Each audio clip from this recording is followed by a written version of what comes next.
let's start here.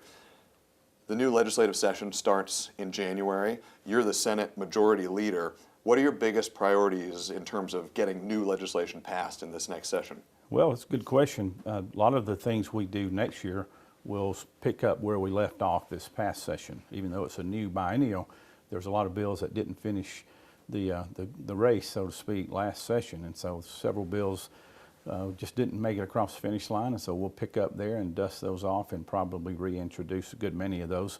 We'll continue to work on good legislation that's going to help families, working families in Georgia. We're going to try to lower the income tax again next year. We've lowered it 3 times now in the last 3 years. Governor Kemp has led the way on that direction, and I think it's been good because it's allowing Georgians to keep their money in their pockets and not in the government's pockets. We've had record surpluses for the last 4 or 5 years in our state budgets, and we've returned a lot of that money to the taxpayers. $1.5 billion of that went back to the Georgia taxpayers this year. Plus, we took an additional $1.5 billion out of the surplus, moved it over to the Department of Transportation to try to fast track some much needed road improvements to help with a lot of the congestion due to the heavy growth that we've seen here in Georgia. So there'll be some more of those kinds of bills coming up. We'll continue to look at how to keep our children safe. Public safety in the schools is going to be a really top priority for the Senate this coming session. We know all the issues recently up in Barrow County, and that's been a tragic event that just unfolded. So we're going to look at how do we help our local school systems, how do we help our law enforcement personnel to go into the schools and protect our young children and those that are in need, and needy families around the state as well. I'm glad you bring that up because I wanted to drill down on that a little bit. You referenced it, but as you know, forgive me, I get a little kind of emotional talking about it too. Sure. It was an event that touched us all, but as you know, a gunman killed 4 people at Appalachian High School, injured 9 others.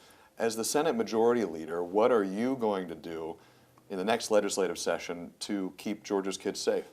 Well, this past session, Zach, we put $100+ million into the state budget that goes directly to each school system in Georgia. And that $100 million was an additional monies that was added to what we already had the budget the previous year. And so that allows the school boards to be able to put that money into locking down the front doors and the back doors of the school to make sure that parents are registered when they come into the high schools or the middle schools to pick up their children. But it also allows the SROs, with the school resource officers that work in each of the schools, to have the necessary equipment, whether that's panic buttons or other safety devices, to where a teacher that's in stress or a teacher that's in need, maybe the teacher recognizes a kid's behavior is a little unusual that day, they can hit that button and get immediate response from the front office and from law enforcement.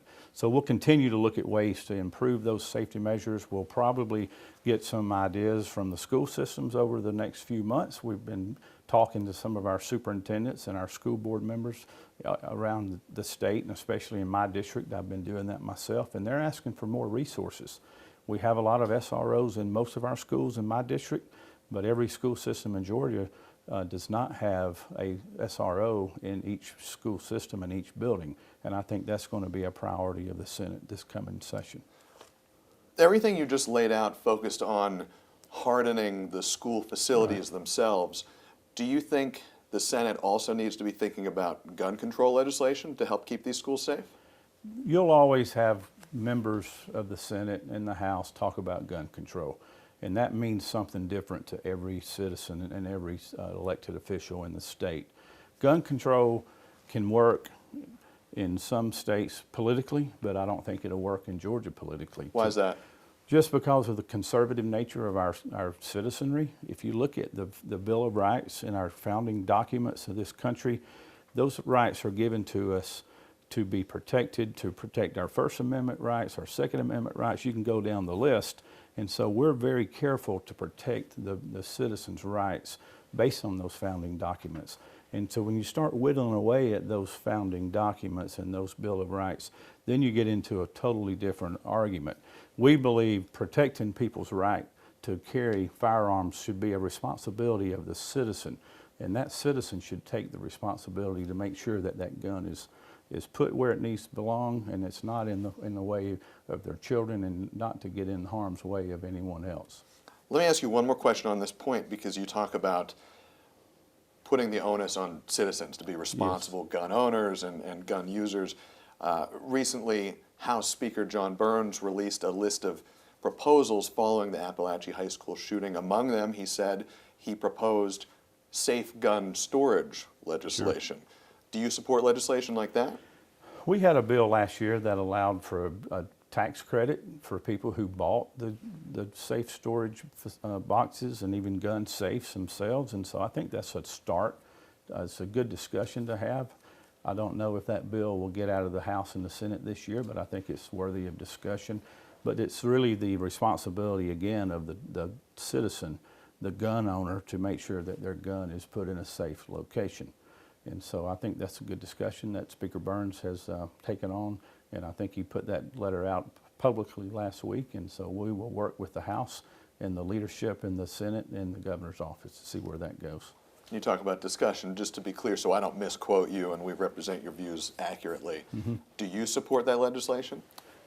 I think the legislation to offer an incentive can be a useful tool. I don't support a mandate that people buy gun safes. I think that's a decision that each citizen must make on their own. Let's shift gears and talk about another perennial issue in the Georgia legislature. Anybody who's spent any time under the Gold Dome like yourself, you probably know what I'm going to ask about. Every year we hear that sports gambling is going to make it over the hill, and it doesn't. Do you think in this upcoming legislative session the Georgia legislature will legalize sports gambling? You know, that bill came out of the Senate last year, and it went over to the House, and I do not believe the Speaker brought it to the floor for a final vote. And so I can't speak for the House, but I do know that the Senate took action on that legislation, and it passed the Senate with the necessary votes to meet the majority required by the Constitution. And so that'll be another issue that could come up. That'll be up to a senator or a representative, whoever wants to introduce that legislation. But it seems like we've had bills like gambling, casinos, sports betting for many, many years, and so I'm assuming that should come back up again. You've seen it come through a few times now. I have. And there's a lot of support. There's a pretty large industry that supports that as well. Yeah. Let's zoom out a little bit, if you'll indulge me. I'm really curious for your thoughts on this because, as you mentioned, you're a sixth generation Lumpkin County resident. That's right. Your roots in Georgia run as deep as anybody's. Mm-hmm. You've seen a lot of change in Georgia politics. You've seen, we were discussing earlier, a lot of change in national politics. What role do you think Georgia will play in this upcoming presidential election?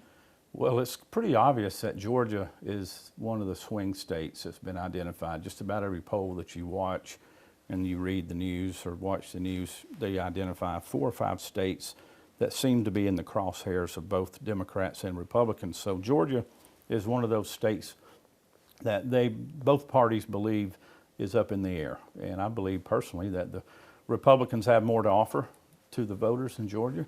I think Trump will do a good job this fall of laying out his message and laying out his plan for the country for the next 4 years to put things back to where they were when he left 4 years ago. And I believe the swing voters in this state are the important voters that they're both targeting right now. They're spending hundreds of millions of dollars trying to reach those swing voters. And so I think it'll come down to a very close race. And at the end of the night, I believe the Republican Party will prevail. Are there swing voters left? We hear talk about them all the time, but it sure feels like every time you go outside, people are pretty decided. Most people that we talk to in the political world, and maybe the people you talk to, Zach, are already decided, but apparently there's a few folks out there that either don't know yet who they're going to vote for, or maybe they're frustrated with both parties. They don't like what they're hearing from either side, so they're frustrated, and they're thinking, maybe I won't vote this year. But those are the people we have to go and reach out to and change their mind. We have to convince them that we are the party that will bring this country through the tough times that we've been seeing for the last 2 or 3 years with high inflation, record level mortgage rates for the last 20 years. You know, gasoline prices at $3 to $4 a gallon. We want to take those numbers back down to where they were in 2020 when the price of gas was $1.87 a gallon, mortgage rates were below 3%, unemployment rates were 2 to 3%. So you could go through the numbers, and you've probably heard the arguments on both sides. That's where the Republicans want to take our country, back to where it was 3.5 years ago. Focus on families, focus on jobs, focus on capitalism, and not socialism. Do you think the major party candidates are doing enough to speak to the issues that are most important to Georgians in this race? I think so. I think the polling that's been done indicates that most people is concerned. Most people that I talk to are concerned about the economy, first and foremost. Second is immigration. And so I think those are the things that you've heard the most about when you're listening to the Republican candidate. And if you listen to the Democrat candidate, they have a little different spin on that. They think things are great, and they want to continue doing what they've done for the last 3.5 years. And so I think the Republicans have the message that the people are going to resonate, and they're going to come back out in the polls and come back out in November and vote and elect Donald Trump to be the 47th president of the United States. How close do you think this election is going to be? I think it could be razor thin. In Georgia, I think it's going to be closer than it should be, but I believe that we'll be a swing state this year, and then I think we'll be declared a Republican state again. In 2 years, we'll be obviously looking at the U.S. Senate seat that will be up for re-election, and so that'll be an important race as well. So we have a lot of work to do. We have to convince our voters, we have to convince swing voters that we are the party for freedom and the party for capitalism. Now, I think a Democrat or a Democrat running for office would say they too believe in freedom and capitalism. It depends on who you talk to in the Democrat Party. There's a lot of diversity in the Democrat Party, from liberalism to more moderate ideals. So it just depends on who you ask. I would imagine, too, a Democrat might say the same could be said of Republicans now. There's a pretty wide spectrum of folks who align with the Republican Party now, too, right? There is, but we have a core beliefs, and our core beliefs are conservative values, family values. We believe in hard work. We believe in government not getting in the way of people trying to create jobs and to create wealth for hardworking families like the hardworking Georgians that we have. Let me ask you, you talk about some of the major issues. You mentioned the economy, you mentioned immigration. Another big issue we hear about from a lot of voters that they're paying attention to is abortion. Georgia has, in effect, what's commonly known as the heartbeat bill. It bans most abortions after a fetal heartbeat is detected. That's usually around 6 weeks of pregnancy. Do you think the legislature needs to re-examine that? Is that too restrictive for 2024? I don't think so, Zach. I tell you, we've had a lot of debate on that issue over the last 15 years. And I think the people in Georgia are very conservative. They're pro-family, they're pro-life. They want personal responsibility. They don't want the government taking care of every one of their needs. I believe that the exceptions that we had in the heartbeat bill takes care of most of the situations that most of the constituents I talk to are concerned about. And then when you explain to the constituents that there are exceptions for the abortion, then they back off and they're like, okay, I understand and I support that. Conservatism, one of the core tenets of it is the idea that government shouldn't be making decisions for people who can act as responsible individuals. But this heartbeat bill restricts folks' ability to make an individual decision that some people say is a core element of their personal health. How do you reconcile that? The way I see it as a Christian is that I'm the voice of those who can't speak for themselves. So I represent 200,000 people in my Senate district. And those people have the same values, or most of the people in my district have the same values that I have. Growing up as a Christian in a home going to church, we valued life. And we believe life begins at conception. And so that baby inside that womb can't speak for itself. And so we, as elected officials in a republic form of government, are sent to Atlanta to make decisions on behalf of our constituents. And I consider that unborn baby one of my constituents. Let me ask you two last questions.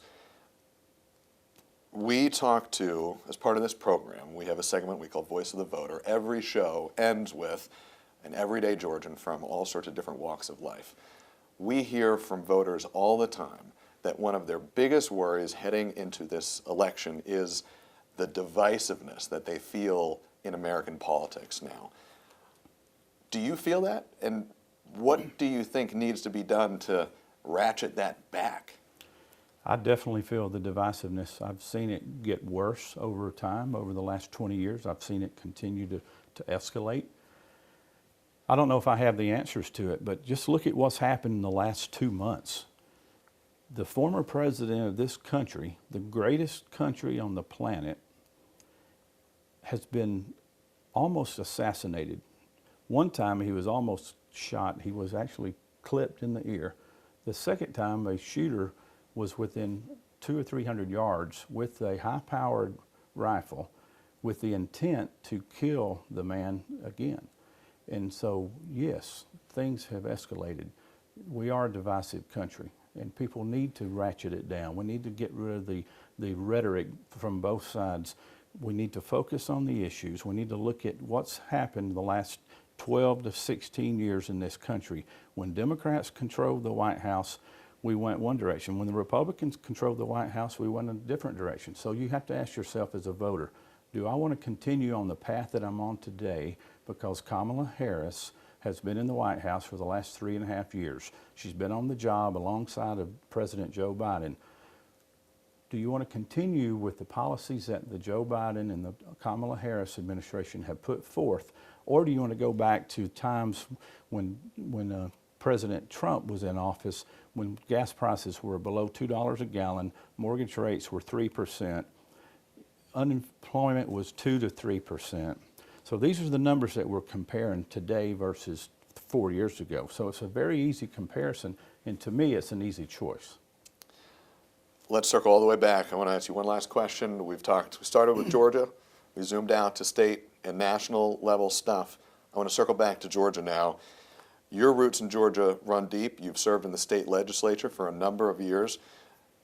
Are you going to be seeking statewide office in the future? You know, my job today is the majority leader. I have to be reelected in November in my Senate district, which I'm unopposed, so there's a real good chance I'm going to be reelected. But I'll also have to run for a reelection to the majority leader's post soon after the election of November 5th. Once I'm elected majority leader, then my job is to bring our caucus together, put together the priorities for the next 2 years in the state Senate. So I have my hands full right now worrying about, first, let's get Donald Trump reelected and put him back in the White House. Second, let's take care of Georgia, continue to work to move Georgia forward, working alongside Governor Kemp and Speaker Burns and Lieutenant Governor Burt Jones. So speaking forward beyond that, I'm not prepared at this point in time to discuss any future options. There's a lot of good people out there that may run for office, and I wish them luck. I noticed, though, that you are not ruling it out. Now, you sound like the people on the national news crews on Sunday mornings, always trying to get someone to give an answer. So. No, this isn't a trick. I just know if somebody asked me if I was going to run for a statewide office, it'd be a pretty clear no. Okay, well, we'll see. Time will tell, but I have no plans at this point in time. I'm really focusing strictly on what's good for Georgia, trying to get our senators reelected. We have 34 Republicans in the Senate caucus. 12 of those have opposition in November. So my job in the majority leader's suite is to make sure that we get our Republicans reelected in November, and we will also help the ticket all the way up to the White House. Senate Majority Leader Steve Gooch, thank you, sir. Yes, sir.